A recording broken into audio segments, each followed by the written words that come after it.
वहाँ की जो बायोडाइवर्सिटी है या इकोलॉजी। पेड़ सूख गए हैं, पेड़ों की हालत हो गई है कि जैसे अकाल पड़ गया हो, जल गए हो पेड़, इस तरह का क्या ऐसी तस्वीर है क्या वहां पर? अगर है तो क्यों नहीं किसी सरकार ने संज्ञान लिया तब तक?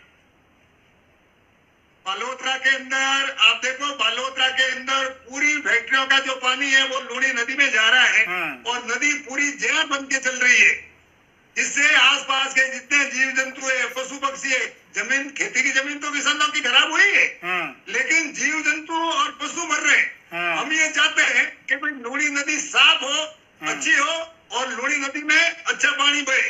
अभी पिछले दिनों एक स्कीम शायद बनी, नागपाड़ से ये शुरू होती है, 550 किलोमीटर की ये नदी है। ये नदी हमारी जीवन रेखा है, किसानों की जीवन रेखा है, ये हमारी नीड है, लूणी नदी नहीं है खाली।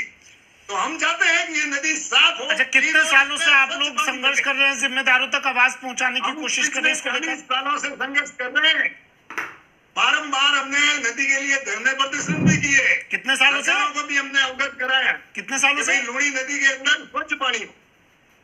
सर कितने सालों से महावीर जी, नेमीचंद जी?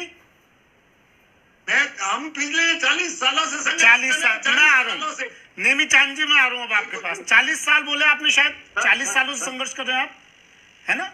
बिल्कुल बिल्कुल। और के किसान परेशान हैं इस गंदे पानी से। ठीक है सर। और पिछले 4-5 बार से तो कभी कांग्रेस कभी बीजेपी आ रही है राजस्थान में, है ना? मैं अब कांग्रेस और बीजेपी से सवाल लूंगा।